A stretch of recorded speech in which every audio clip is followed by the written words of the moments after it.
how do I get what you're saying, but how do I not forget the teachings? Well, forgetting is about inactivity. In other words, the answer to the question is you forget what's not active. In other words, if you can forget something that's meaningful, then you could certainly forget something that's not helpful.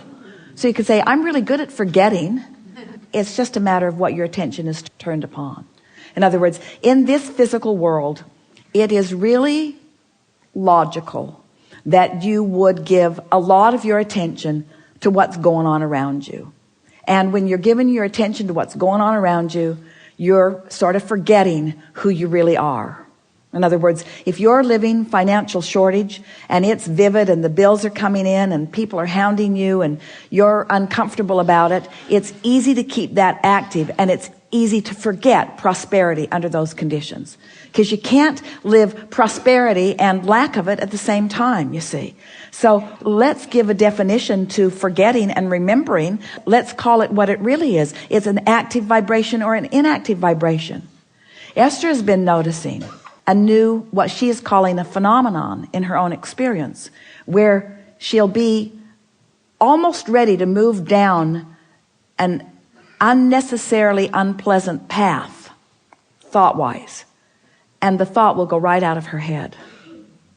It's as if another vibration just took over and kept that one from coming. In other words, she forgot it.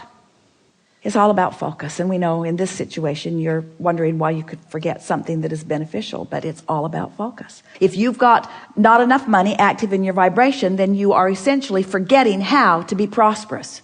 If you're focused upon someone who is having a really hard time in a relationship, then you are, for the time that you're focused there, you are forgetting about how to have a really good relationship. You cannot watch your television today without forgetting most of the well-being that you know. Your television is a veritable wasteland. There's not much well-being going on your television. It's mostly stuff that if you watch it, it will cause you to forget the well-being that is abundant. And yet, you have this planet spinning in its orbit that is completely observable, impossible to forget. And a sun that comes round every day to warm your planet, every single day. And yet, you can get so immersed in crap. There's just so much that you can focus upon that causes you not to remember. So, we think this is a really good conversation. What is it that you want to remember? I want to remember that I live in a vibrational universe, and I want to remember that I'm vibrational. I want to remember that I'm worthy. And how are you going to remember it? What is remembering? You see, your brain is not a storage cabinet. It's not like a file cabinet where you're putting things. It's a transmitting and receiving mechanism. And when you're on a frequency, that's what you're remembering. And law of attraction will compound it and help you to remember it more and more and more and more and more. And that really is what we mean by getting out ahead of it vibrationally. I'm the creator of my own reality, which means I'm the author of my vibration, which means I get to choose the thoughts I think. And there are so many things to look at that I would like to amplify. And these are the things that I would like to talk about. If you would treat every day like a buffet and start in a general sense, in other words, divide your world, your personal world, into 4 categories. Call it my body, call it my work, call it my relationships, call it my house or my dwelling. And then as you define each of those categories, ask yourself, what do I want to see relative to this? What is the best thing about my house? It's warmth. It's a haven for me. It's a place that I get to go. It's a place where space that's carved out for me. It's a place where I can have privacy. It's a place where I get to be. It's a place where I get to bring my things. In other words, these are the positive aspects of my house, my body, this vessel that lets me translate this physical experience into something that is tactile, this body that moves me around. I am more efficient than any machine. I have more flexibility and more resiliency. My genius, brilliant, magnificent body, my relationships, identify the positive aspects of them. These people are so much fun.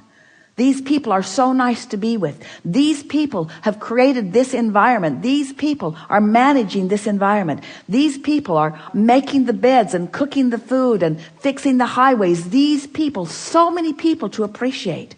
So much in your world to activate and to keep active and to remember.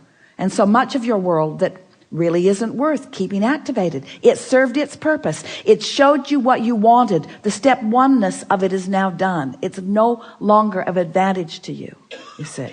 You are the creator of your own reality. The world is responding to you.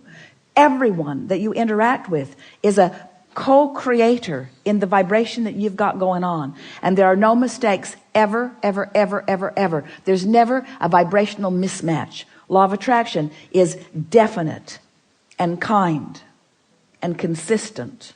Do you want to create life by default, or do you want to be a deliberate creator? Do you believe that there is fun in deliberate creation? Absolutely. We want to say to you, it's where the only fun is. Because when stuff comes that you have not identified and acknowledged as something that you desire, and then work to achieve vibrational alignment with, when it comes, you don't even notice it because it's not on your radar. But when you have deliberately identified something that you want, honed it out of the absence of it, maybe even, and you have found a way to focus even in the absence of the manifestation of it, by focusing upon the feeling of it, by the why of it, not the how or the where or the who or the when, but the why of it. Why? Why do I want this? Then, as it begins filling into your grid, then you're excited about it, you see. We see you excited over a parking place, and you should be, because it is as easy to create a castle as a button. It just depends on what's in your line of focus and what you're allowing. Do you believe that you can create buttons? Do you believe that you can create castles? Do you believe that you can create buttons? Do you believe that buttons are important to create? Does everything have to be bouncing off the wall enthusiasm? Is there power in satisfaction? Do you like molding the clay of your mind deliberately? Do you think that you need to think more or rest more?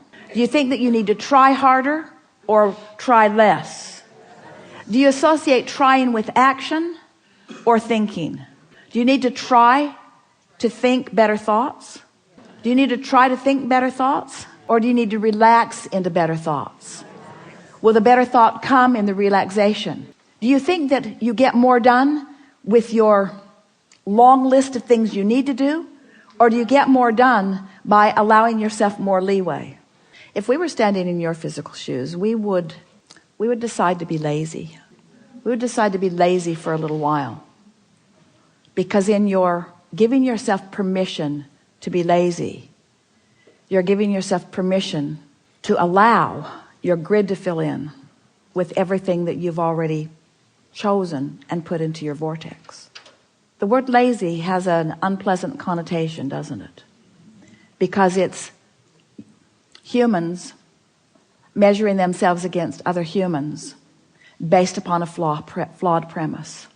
And the flawed premise is, the more you do, the more you're worth. And that is the most flawed of all flawed premises.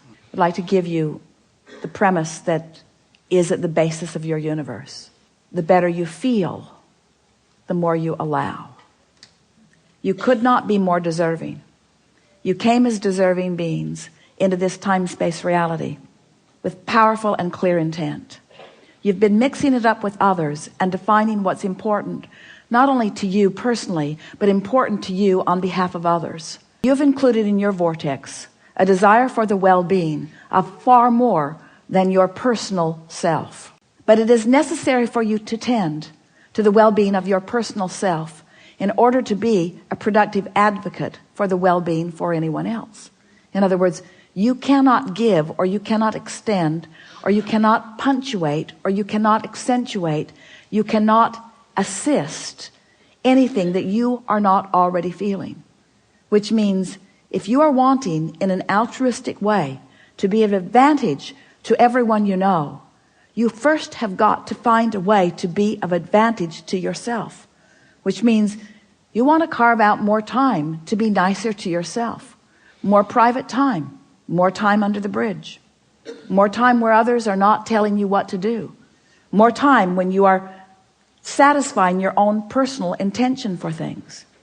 If we were standing in your physical shoes and someone were to ask you to do something, we would stop in the middle of the request and we would evaluate it completely, and we would say to them, I sincerely desire to accomplish this request that you are offering, and it is my expectation that I will be able to do that since I am in this relationship with you and you are requesting it of me, employer or mate or parent or child or whoever it is. It is my expectation that I will be able to accomplish this. I just have to insert one thing in the foreground of this request. I will accomplish it for you as long as I can first accomplish ease for myself in the process. Esther, on one of the earlier cruises, made sure that everyone received an easy button from Staples. Everyone got one. And Esther found a box of them in the attic the other day, and she spread them all around her house because she wants to amplify the ease of things. She wants to no longer justify the well-being that flows to her by pointing out how hard she's working in relationship to others. She wants to emphasize the well-being that's flowing to her by remembering the vibrational alignment that she is achieving. If we were standing in your physical shoes, we would do these things every day and then anything else that you have time for. We would meditate for 15 minutes every day, which means we would quiet our mind with the simple intention of allowing our cork to float. We would go outside no matter what the weather, and we'd move around in it in appreciation of this planet. We would look up and around, and we would find things to acknowledge, and we would talk about them right out loud. Esther walks through her gardens and says to everything, you are my favorite. You are my favorite. You are my favorite. You are my favorite.